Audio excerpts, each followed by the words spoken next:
Pernahkah kamu merasa tak bisa bergerak saat tidur dan merasa panik karena didatangi makhluk gaib?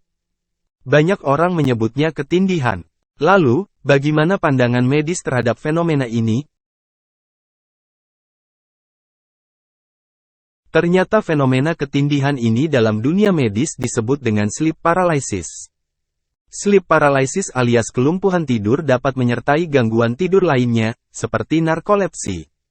Narkolepsi adalah kebutuhan tidur yang sangat besar. Akibat masalah kemampuan otak untuk mengatur tidur. Menurut Sleep Foundation, kelumpuhan tidur dikategorikan sebagai jenis parasomnia. Arti ketindihan atau parasomnia merupakan perilaku abnormal saat tidur. Kondisi ini terhubung dengan tahap Rapid Eye Movement atau REM dari siklus tidur. Sehingga kelumpuhan tidur dianggap sebagai parasomnia REM.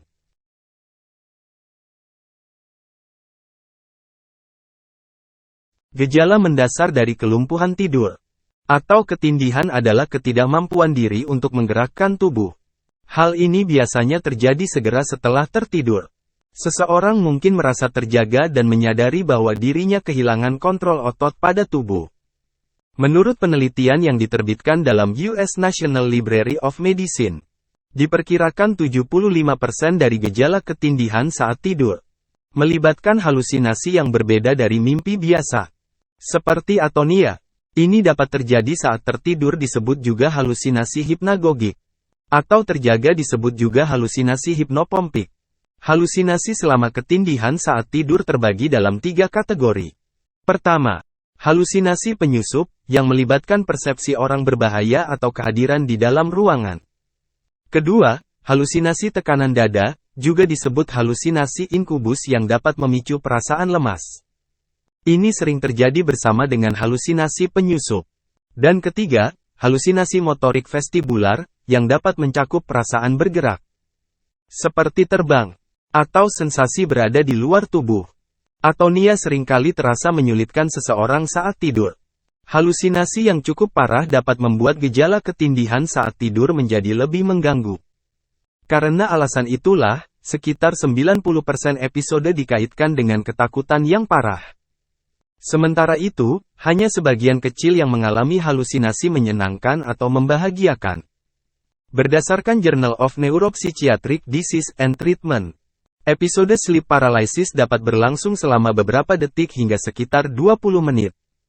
Umumnya, durasi rata-ratanya adalah antara 6-7 menit. Pada kebanyakan kasus, episode berakhir dengan sendirinya. Tak menutup kemungkinan, episode tersebut terganggu oleh sentuhan, suara orang lain, atau upaya diri sendiri yang intens untuk bergerak sebagai upaya mengatasi atonia.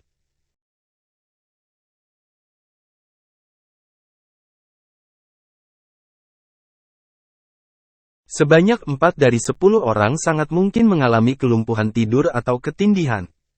Kondisi ini seringkali terjadi pada masa remaja. Baik pria maupun wanita dari segala usia dapat mengalaminya.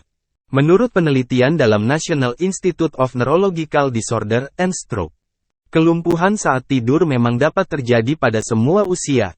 Tetapi, gejala pertama sering muncul pada masa kanak-kanak, remaja, atau dewasa muda pada rentang usia 7-25 tahun. Setelah dimulai pada masa remaja, episode sleep paralysis dapat berulang. Bahkan terjadi lebih sering ketika menginjak usia 20-an dan 30-an. Faktor yang mungkin menyebabkan sleep paralysis meliputi kurang tidur, jadwal tidur yang berubah, kondisi mental seperti stres atau gangguan bipolar, tidur telentang, masalah tidur lainnya seperti narkolepsi atau kram kaki di malam hari, penggunaan obat-obatan tertentu, seperti untuk ADHD, dan penyalahgunaan zat. Sementara itu, Quality of Life Research menyatakan bahwa kelumpuhan saat tidur mungkin berkaitan dengan kondisi kesehatan mental tertentu. Misalnya, pada orang dengan gangguan kecemasan, termasuk gangguan panik, mereka lebih mungkin mengalami sleep paralysis.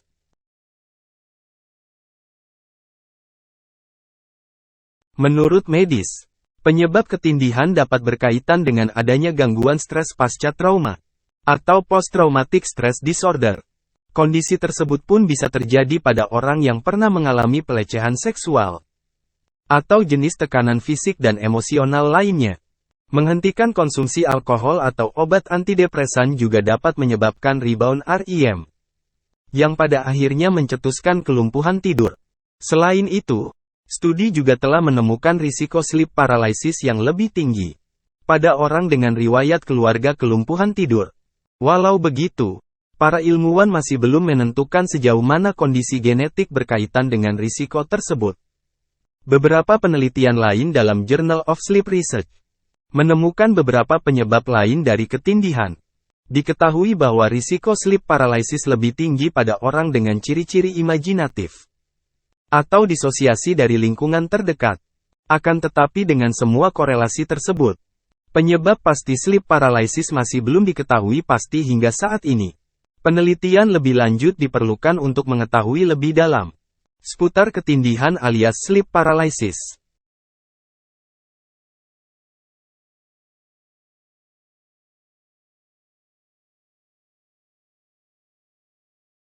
Ternyata selain dari penjelasan medis, ada pula arti ketindihan menurut Islam.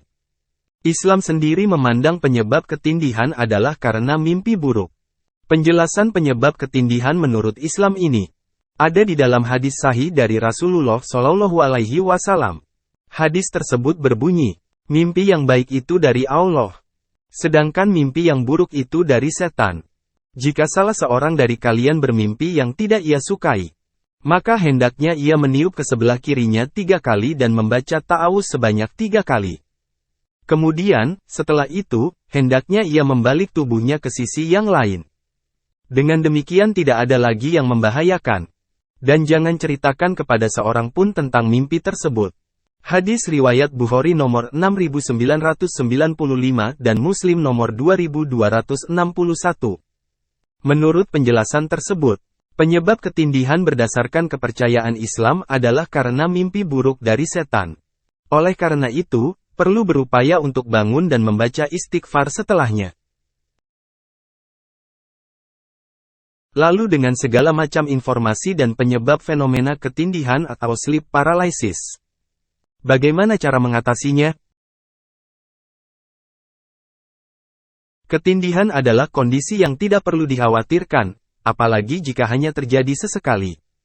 Namun apabila gejalanya terjadi berulang kali, dan dirasa sangat mengganggu hingga mencetuskan pikiran negatif, kita perlu segera bertindak. Berikut beberapa hal yang bisa dilakukan sebagai cara mengatasi pengalaman ketindihan saat tidur. 1. Konsultasi ke dokter atau psikolog. Kurang tidur dapat menyebabkan kantuk yang berlebihan. Kondisi ini pun bisa mengancam kesehatan. Oleh karena itu, apabila terjadi beberapa hal seperti merasa cemas tentang gejala-gejalanya, gejalanya membuat kita sangat lelah di siang hari, atau gejalanya membuat terjaga sepanjang malam, sebaiknya segera periksa diri ke dokter atau psikolog. Namun mengobati kondisi yang mendasari seperti narkolepsi dapat membantu jika kita cemas atau tidak dapat tidur nyenyak. 2. Menerapkan gaya hidup sehat. Gaya hidup sehat yang bisa dicoba untuk mengatasi gangguan tidur ini meliputi memperbaiki kebiasaan tidur, seperti mendapatkan durasi tidur selama 6-8 jam setiap malam. Menggunakan obat antidepresan dari dokter untuk membantu mengatur siklus tidur. Mengobati masalah kesehatan mental, yang dapat menyebabkan kelumpuhan tidur. Mengobati gangguan tidur lainnya, seperti narkolepsi atau kram pada kaki. Melakukan olahraga relaksasi. Dan terakhir, melakukan hobi positif yang disenangi. Penerapan gaya hidup sehat ini akan mencegah seseorang mengalami ketindihan yang berulang saat tidur. Tidak perlu takut dengan sleep paralysis. Pada akhirnya kita bisa mencegah dan mengatasinya dengan tips-tips yang telah dijelaskan. Jangan lupa juga untuk melakukan hal-hal positif yang bisa membantu mengurangi stres, terutama sebelum tidur. Kita juga bisa mencoba posisi tidur baru jika biasanya tidur telentang. Akan tetapi jika sudah terlanjur mengalami ketindihan, dan kejadiannya terlalu sering dirasakan, jangan ragu untuk segera berobat ke dokter atau psikolog ya.